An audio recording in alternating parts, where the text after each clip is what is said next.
In this video, I'm gonna ramble and showcase a deck that I got today. Or I didn't get, I was given. And it's the Deleted World Tarot. It says Between Pixels and Prophecy.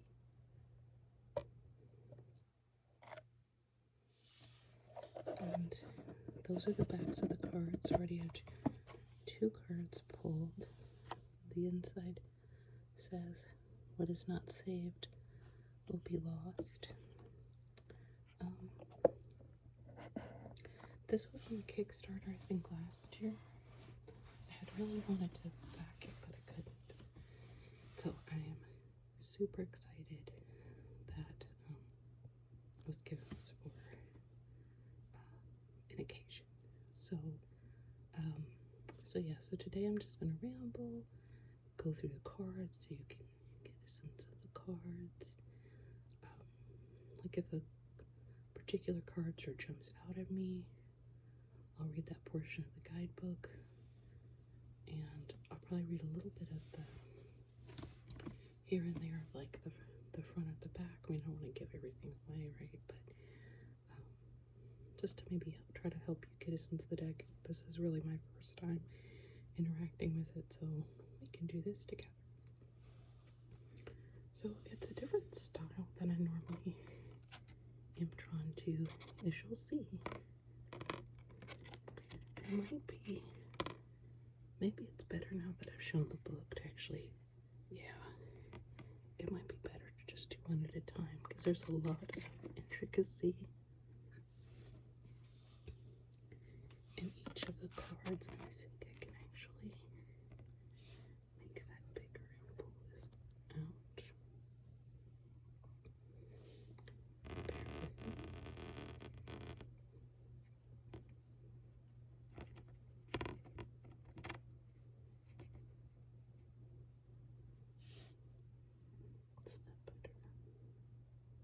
Yeah, I think that's better. And so this is definitely like not my usual style, right? There's like I don't know a lot of art terms, so forgive me. I'm sure other people know this stuff way more than I do. But to me, that seems like, I guess it's a little surrealist, maybe. It reminds me, for whatever reason, it reminds me of reading like a Jeff Vandermeer story. It gives off that vibe. So here's another card, the turning wheel and the wheel that turns.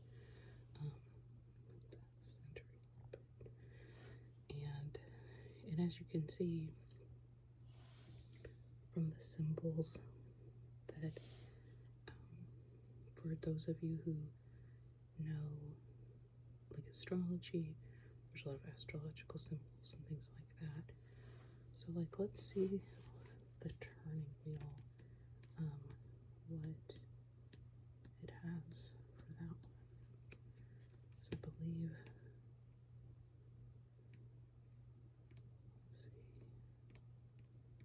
the turning wheel. Oh, I'm gonna have to, let's see.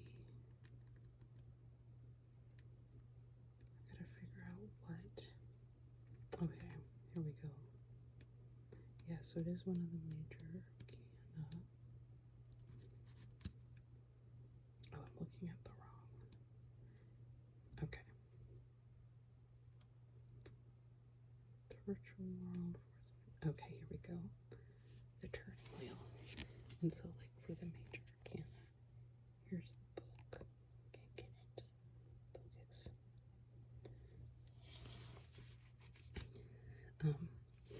So let's see the description at the top. The turning wheel. The wheel forever turns, motion being its only perpetual purpose. The wheel's eternal turning weaves together the threads of fate, revealing the cyclical nature of existence and the ever-shifting balance of fortune. Under the turning wheel, all things good and bad shall pass. And then upright is the turning wheel. Fate, luck, cycles, change, destiny. As the veiled lamp reveals the inner landscape, the turning wheel calls us to embrace the inevitable shifts and changes of the outer world. Trust in the wisdom of the cosmic cycles, knowing that every ending holds the promise of a new beginning. Through acceptance and adaptability, you harness the power of the wheel, navigating the ups and downs with grace and resilience. And then reversed is the wheel that turns. And keywords: resistance, stagnation, and powerlessness. In shadow, the wheel becomes a symbol of a futile attempt to cling to the illusion of control.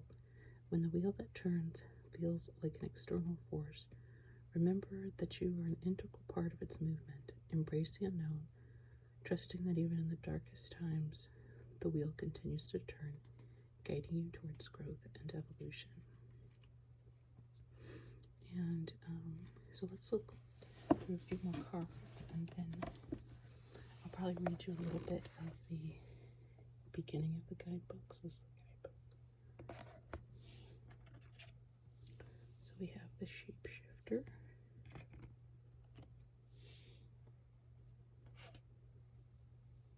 adjustment and harmony, negligence and productivity. And so it's almost like a combo of tarot and an oracle, because like each card of this, whether it's the major arcana or the minor arcana, have not just keywords, but like for instance, let's see.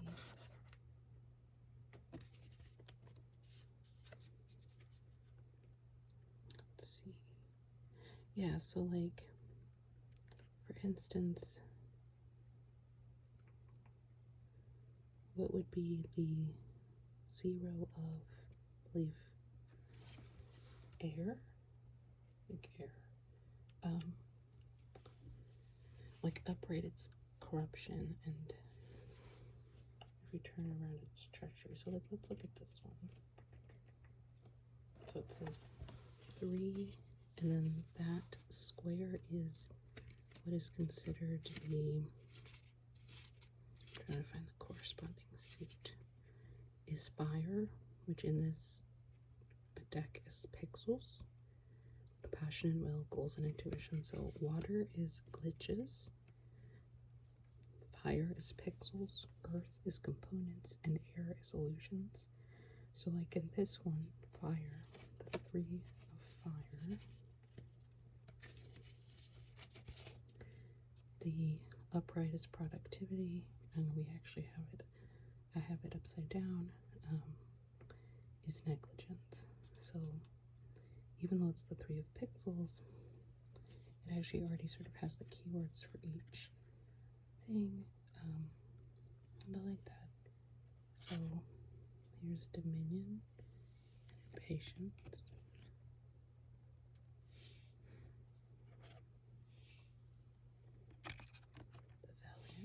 So I think the court cards are all, like, their name is the same.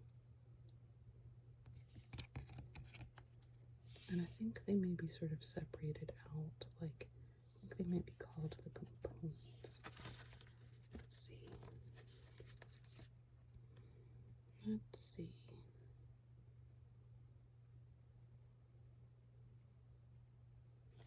Well, no, that's Earth. So why did I think, just bear with me. Oh, I was wrong. They're just part of the, oh, and they call scholar, messenger, visionary, and architect instead of page, knight, king, and queen. So this would be the scholar of pixels, which is the wanderer. So they're given like archetypes. It reminds me a little bit. This deck reminds me of a few things. And again, keep in mind, this is my first really interaction, so I might think something different. You might have a different experience already with this deck, or having it right now looking at it. reminds me of Jeff Vandermeer's stories. So if you read Jeff Vandermeer, it's got that kind of vibe. Like, it's not just like, it has like a dystopian, but like a parallel world, dystopian, alien, I don't know, just like, not scary, but kind of eerie, or like, what am I looking for? Not eerie, like unsettling, but not so much that you're like scared, just that you're like almost unsettled in a good way, like safely unsettled. I don't know. And the other thing it reminds me a little of are James R. Eads decks. Partly, I think, because of the esoteric nature. Like in this deck, in the back, at least, he has a section on numerology, and James R. Eads is a numerology deck. The court cards being like this, the composer being archetypes, like very explicitly. Reminds me of the Cosmovisions. And you guys probably know more than I do. Maybe these are not unique in that way, or I'd love to hear in the comments actually if there's other decks you find this similar to or resonates with. Like I said, to me it feels a little like a Cosmovisions, even though they don't look anything alike, but in the way they're structured. It's the deleted world. You can see here this is the symbol for the major arcana. And then of course you'd know by the Roman numeral future plans, entropy. And I'm going to go ahead and take this down because it's getting thick enough here. And as far as I can tell, it seems like each suit kind of has its own almost color scheme. So see it like that green and the null, and then the green and the one, and this green shape is sort of present throughout. And some of these are going to be in order and some are not, because I have shuffled, but not obviously a lot, or else we wouldn't have all of these in order. So that's evidence and speculation, worry and rehabilitation. For whatever reason, I don't know if that's what's supposed to be. This reminds me of Freud and Rasputin for some reason. What's really cool is these really do look like they're shiny. Even like the way they look on the camera, I think is about how they look in person. Like however he did the illustration, it actually, they're not shiny. Like it's not like the front of the box, you know, where it's shiny. It's just like the color scheme, or the colors he chose. Give that look. Greed and bounty, the world between things, the thing between worlds. That's kind of cool. I'm gonna see what that one is. I don't know if I'm gonna read it or not, but I'm gonna pull. I'm gonna look at it in the book and see if I want to read it. The thing between worlds. Between the idea and the reality, between the motion and the act, falls the shadow. Between the conception and the creation, between the emotion and the response, falls the shadow. Between the desire and the spasm, between the potency and the existence, between the essence and the descent, falls the shadow. In this place of in-between, the route yet untapped, the journey yet embarked, The truth not yet yielded, falls the bridge, the crucible of change, the space where dreams take form, and where worlds are born, here in the twilight, between what is and what will be, in death's our kingdom. And it says we find our path, our purpose, our belonging. And then the world between things, between the longing and the fulfillment, between the intent and the manifestation, falls the shadow. Between the dream and the awakening, between the seed and the bloom, falls the shadow. Between the whisper and the shout, between the silence and the sound, falls the shadow. Between the pulse and the heartbeat, between the breath and the life, falls the shadow. Between the thought and the recognition, between the vision and the realization, falls the shadow. And that's actually the last card in the major arcana. For some reason he has it as 22 in the guidebook and then infinity in the card, and I don't know if that's intentional or not. It doesn't really matter, but and here these are his different symbols again for the different suits. And so obviously this card kind of contains everything, right? So let's just keep going.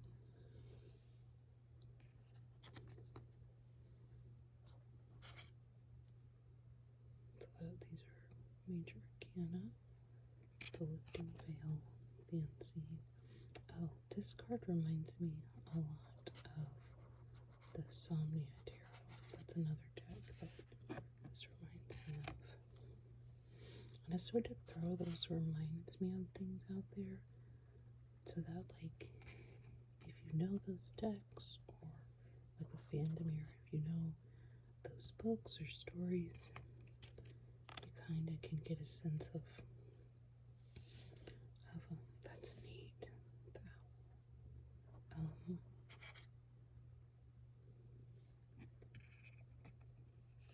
See, things like this are interesting because, like, it's creepy. And it should creep me out, but it doesn't. It just kind of makes me feel, like I said, unsettled. Sorry, I'm trying to get the camera a good angle. But anyway, I'm trying to, like I said, make sure to mention things that it's reminding me of. Like I said, in case those are things you've encountered, those tarot or stories or whatever, so that you'll have a sense of, like, oh, if it resonates with this person and those things, maybe I'll like it too, or whatever. Or the opposite. Maybe you have the Somnia Tarot and you hate it, or Cosmovisions and you it just doesn't work for you, or you've never read Vandermeer. Then that obviously wouldn't. That tells you something. And again, it really isn't my style, but it just really draws me in. Like, there's so much going on. And it's kind of hard to see, probably in this video, the level of detail in the cards. So opportunity. Again, I'm going to need to take these down. I might have to move these so it doesn't start trying to focus on that. The dreamer.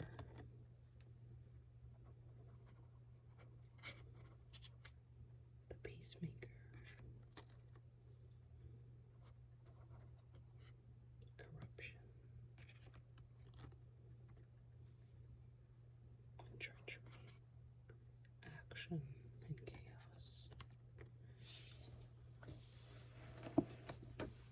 Let's see, prudence and anxiety. So if you remember those greens from earlier,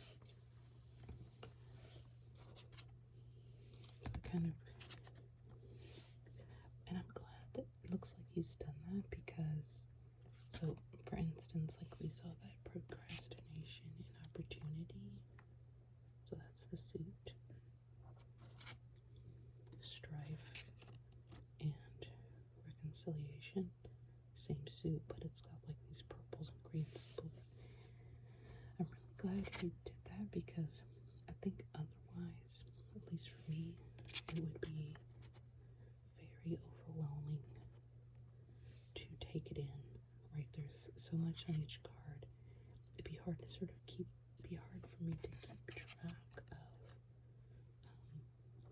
what's what.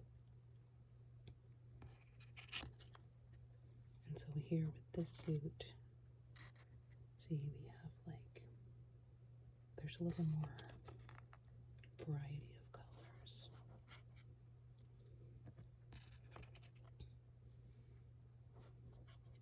But also like a little more muted. Branch without root, and root and branch. The protector.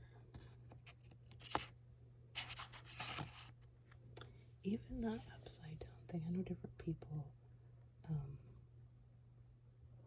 done things like that, but like if you have the Cosma and Prisma Visions, the like big book, you know that like on one end of the book is all of the ratings for Cosma Visions, and on the other side is the ratings for Prisma Visions, and it's upside down when you turn it over, and so it kind of reminds me of that again with the like turnover.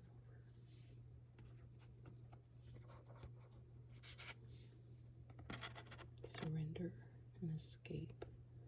Ooh, I like that. And one of my videos recently,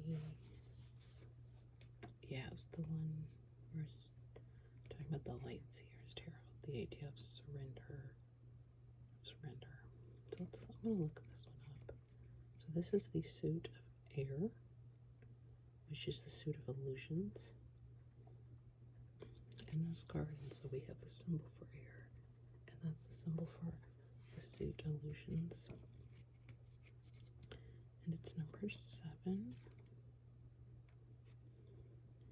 The 7 of Illusions card features moths drawn to an ornate open doorway that is open inward and outward at the same time, symbolizing the allure of escape and the desire to break free from constraints.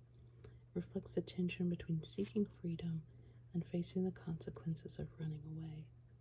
Escape, liberation, risk, adventure, freedom.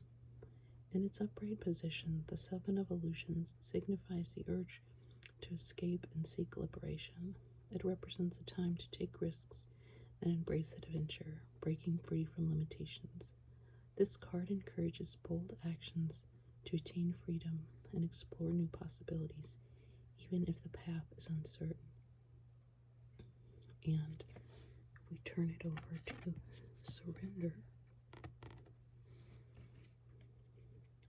defeat, confinement, acceptance, resignation. When inverted, the 7 of Illusions highlights the act of surrender and acceptance of defeat. It suggests a period of confinement and resignation where escaping seems impossible. This card warns against giving up too easily and encourages finding strength to confront challenges rather than surrendering to them. And so, let's keep going. We've got solitude and science, disappointment and penance, idleness and craft, respite and caution, sorrow and freedom. We all know that. Image. I don't know the tarot by heart, obviously. There are a few images though that are, wait a second. Yeah, air, yeah. The sword, 3 of Swords, it's a very like classic image. choice, indecision, rebirth, and death.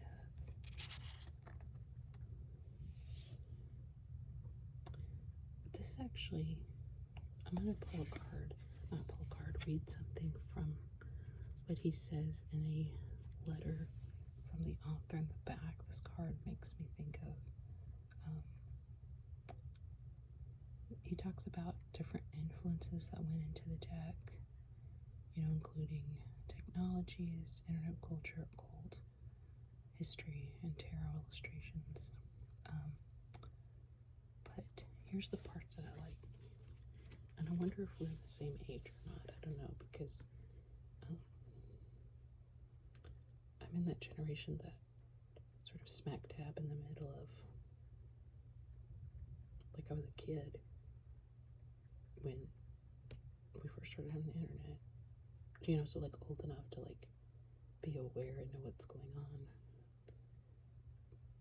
Like, so that being part of your formative, so anyway, let me read what he says and you'll see what I'm talking about, hopefully. He says, like many of you, I was raised in a religious home and grew up believing in the utopian vision promised me each Sunday. Yet I also knew that salvation could never be mine. I was too queer, too strange, and outcast. Likewise, the early days of the internet seemed to offer a similar utopian promise of unlimited connection and community. Yet these visions of better worlds have faded into our current disinformation era of cyber superstitions and data-driven oppression. In both of these failed utopian visions, something was lost along the way. A choice was made, a world was deleted. So you can see where the name's coming from. The deleted world tarot is a tool for healing the rift between the choices of the past and the consequential loss of alternative futures. A tool and a story told out of order and out of time. It's a hope that illuminates the worlds we lose by the choices we make every day, and a call to consider what is worth saving and what is not saved will be lost. So that what is not saved will be lost was in the box top. But that really resonated to me when he talked about how the early days of the internet seemed to offer a similar utopian promise of unlimited connection and community. Because if you were around at that time, like, it really was very like, the idea of being connected and all these interconnections is very different than it was now. Like, I kind of feel like that a lot of the, I don't keep showing cards while I ramble, that a lot of the, not a lot, that some of the cliches are true. Like, social media isn't all bad. I enjoy social media as much as the next person. I try to enjoy it and not use the things about it that I find toxic. But I think social media, while it does provide a way for us to connect to each other, also provides us a way to isolate from each other and isolated groups from each other, right? But like at the beginning of the internet, not the beginning, early on, so like let's say, I don't know, mid-90s, whatever, you're on AOL, you can just message like randos. You can just search profiles, say like, oh, these people like tarot too. Okay, I'm just gonna blindly send them. And that stuff was crazy. I mean, some of that was cool because you just talked to the most random people, and that was really neat. You also kind of had to be careful. I mean, I was a kid, and so like people would send things like, thankfully you couldn't like send pictures over the instant messenger, at least not at that time. But people would say, what was it, age, sex, location, and they'd even abbreviate, like, I think it was just ASL, like A/S/S/L. I think this was age, sex, location. So you could just like tell strangers, but you had to be careful. There's obviously a lot of creeps. But sometimes you'd also just like meet random people, talk to random people, and you do that now. But this was like one individual to another individual. It's not like sort of throwing all your stuff out there to the world and then having a conversation like with literally like everyone in the world. I don't know. It just that little paragraph he had about the sort of, it kind of felt like an opening and sort of, you know, like it didn't turn into a nightmare. Like that's a oversimplification, but like it's definitely sort of like Pandora's box. Like this kind of reminds me of Pandora's box, and actually I feel like it resonates with what I'm talking about. There's an aspect of like regret and growth both at the same time, or like regression and progression, and you know, like good and bad all wrapped into that. So yeah, I don't want to like hamper the, or like over, I only have 3 cards left, overemphasize like the, if you grew up in the 80s and 90s, but it really does. I mean, I guess that's another thing I'd say resonates, is this probably resonates, the digital aspect of it, the imagery, might resonate with you depending on not just what generation really, because like, you know, growing up, it wasn't kind of like now, it wasn't like there was, well, this is a good one to end on, errors in a memory. I have a lot of errors in my memory. I like that, what have you done? Like in the 90s is very, like with the internet, it's just like now, like there are people who have access to it and people who don't, but like back then, like I remember in like elementary school, I'm trying to think, I was born in the early 80s, so I'm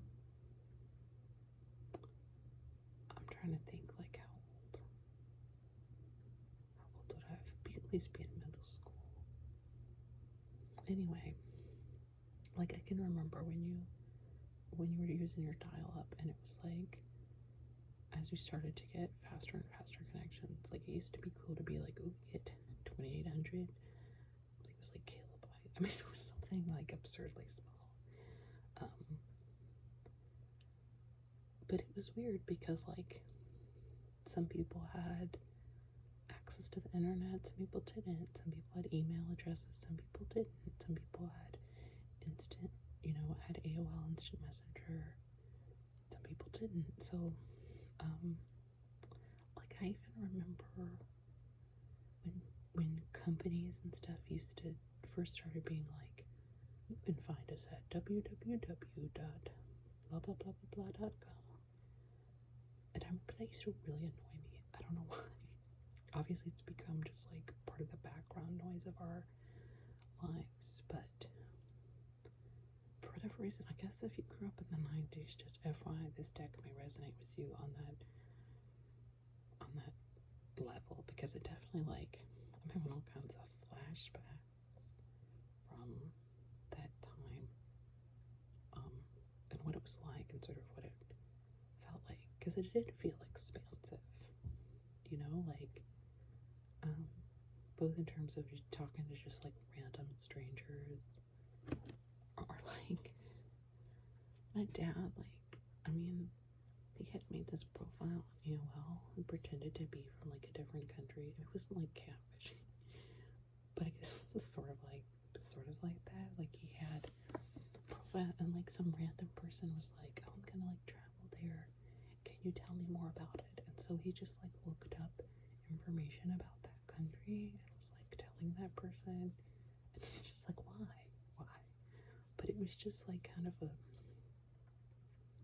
it was more like I feel like it was more like a Wild West. Maybe not in the destructive way we sort of have a Wild West now in online. Our Wild West is more like, if I'm trying to think of like American history, it's more like not Wild West, it's more like Civil War. It's our internet culture, like sort of big divisions versus just sort of like anarchy. Whereas I feel it was a little bit more like, or felt at least at that age and that time, more like anarchy, but like in a fun way. It could be dangerous, but, and that's the thing too, as a kid, it was like, nobody was like watching what you did, you know what I mean? Like you just looking up, like online, writing random people.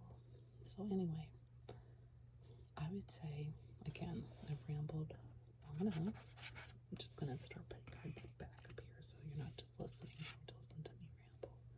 But, obviously, the Tower cards, again, some of them definitely have very traditional imagery and others not as much. But, yeah, I guess the things I'd say that this deck reminds me of or sort of resonates with would be Cosmovisions by James R. Eads, Cerulean Sequence, which I have but haven't used a whole lot, by James R. Eads, kind of for like the mystical aspect of it, the numerology aspect of it, otherworld aspect of it, and then what was the other one I was saying? The Somnia Tarot. It has that same sort of, like I said, like eerie without being creepy, strange and weird in a way, like I said, out of your comfort zone without making you feel unsafe, maybe is the way to put it. So like discomforting but safely, like you feel like a voyager, or I feel like a voyager in looking at these rather than being sort of sucked in. Like I don't feel like I'm being sucked into a nightmare. And then I can't remember if I said any other decks, but then like I mentioned, if you've read any Jeff Vandermeer or any really, like, what is it called? It's called, I mean, obviously like surrealist art. I think that's it's like, correct me if I'm wrong, but I think that's what it's like. But what is Vandermeer? There's a name for his type of writing. I don't think it's, I mean, it's also surreal, but alternative. I wish I could. I'm videotaping my phone, so I can't use it to look up, and I don't want to grab my computer because it's far away, and then I don't know, then you just hear me like wandering around the room. Speculative fiction, that's what it is. So if you like speculative fiction, that, wow, I came to the nick of time. And that's another thing you might like about this deck. And before I leave you, I want to read another part from the very beginning. Oh, actually, here's another thing I want to tell you about that's interesting. Yeah, I think I've mentioned before, one of the things I like about people making guidebooks or having guidebooks for their decks is they often either create their own spread or have a variation on a traditional spread. So in this case, he talks about 3-card pull. And then he talks about on the direction of speculative futures and pasts. And he talks about with a 3-card spread, let's see if I can show it to you, how to think about how the cards are based on where the figures are facing. Like, are they all facing right? Are they all facing left? It says if the outside cards face towards the inside card and the inside card faces forward. So So he gives you some alternative ways of looking, of using the cards. I also think that will probably be helpful in a deck like this because the imagery is so different and complex and sort of unsettling that it kind of gives you some ground to work with. I'll be like, oh, okay, let me pay attention to the sight in the cards. Where are the eyes looking, or where are the figures turned, or things like that, to help you relate your emotions and thoughts to the cards. So that was another thing I wanted to highlight. I wanted to leave you with some of the words from the beginning, and then I will wrap this up. It says, "Greetings, traveler. You have stumbled upon the Atlas of Deleted Worlds, a forbidden grimoire masquerading as a mere guidebook, charting the forgotten realms and unmapped territories of reality's shadowed edges. The deleted world is a liminal domain, nestled in the spaces between spaces, the pauses between heartbeats, the glitches between dimensions, and the ghost files in the cosmic machine. It's a realm of unfinished tales, forsaken dreams, and the realities that never quite came to be, entire timelines deemed unfit or too strange for continuance, branched off into the haze of the unknown."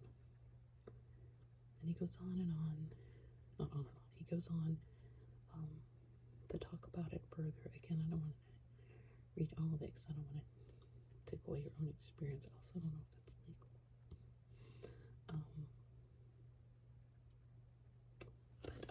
That reminds me, I don't know if it's just because I'm rewatching Doctor Who, but it reminds me of Doctor Who, not in terms of like the imagery, but in terms of the like he's talking about there's these deleted pathways. You know, the future could have been like this, the past could have been like this. This sort of like really timey-wimey-ness of it. So that also resonates in that way with me as well. So hopefully, I don't know why I can't get this to actually, like, these cards aren't like extra big or extra small. Maybe it's just that the imagery is so particular that far away, it can't quite make it out as well. Anyway, the point is, hopefully this gave you a view into the imagery in the deck, into a little bit of like the guidebook and the unique ways in which he created what's his name anyway? I keep saying he. What's his name? Joshua Urban Davis. Hopefully you see, and if you like what you see, I'll have the link in the description so you can go check it out. Oh, and I just saw the end of the book. It actually says, "And what is not lost will be saved."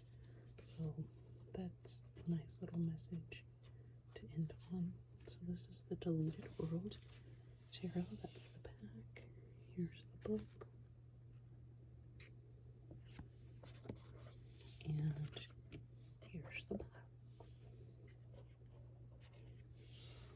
And you definitely still should have some, because mine says it's number 365 of 2000. And I think the person who ordered it for me ordered it like months ago. But I'm sure they're not. He's not sold out. But anyway, that's the Deleted Worlds tarot. I know I've kind of rambled on, but yeah. Hopefully, I need to quit saying hopefully it's helpful, but hopefully it's helpful. And say something in the comments if you have some thoughts on this deck, or if you've used this deck already yourself, and and want to share about your experiences. I always love to hear from people.